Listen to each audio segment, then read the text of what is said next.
సింహం గొర్రె ఒక చెంతన కూర్చొని మేత మేసినాయి, గడ్డి తిన్నాయి.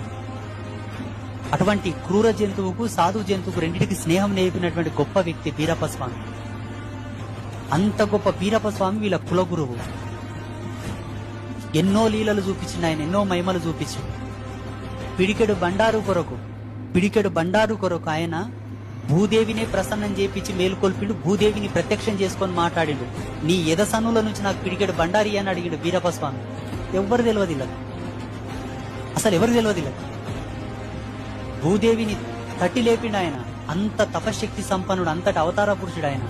సిక్కుజడల దేవుడు వీరన్న, సిరిగల్లా రూపుడు వీరన్న, దేవరాజు దేవుడు వీరన్న, మహిమగల్లా దేవుడవన్నో. మా తోడు నీవే వీరన్నో.